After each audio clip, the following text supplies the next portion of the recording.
Peace, love, happiness. Yeah, we're blessed. Nothing.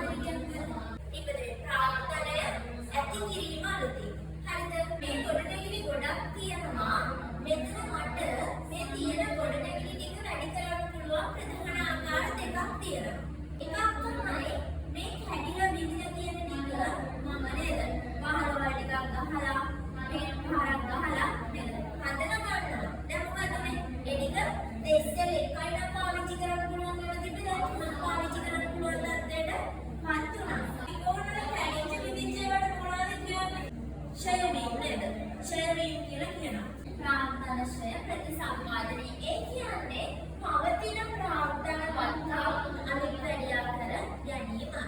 මට මේක අමතරව පුළුවන් මෙතනින් අලුතින්ම ගොඩනැගිලි කිහිපයක් නිර්මාණය කරන්න. දැන් මොකද උනේ?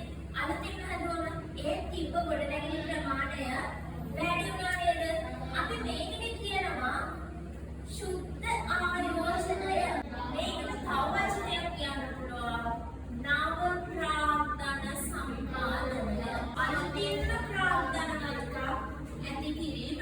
මේ ආකාර දෙකෙන්ම දැන් මොකක්ද උනේ? ප්‍රාර්ථනය වැඩි වීම. තරායෝජන කිරීමේ සරල අදහස මොකද්ද?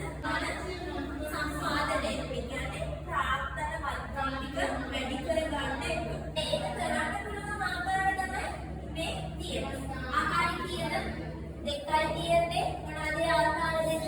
අතිප්ප කොට නැගිලි ටික අපිට කැඩිලා බිඳින කියපු ටික අලුත් කඩියා කරලා දාන්න පුළුවන්. අලුතෙන්ම කට්ටිය ඉදි කරන්න පුළුවන්. Peace, love, happiness.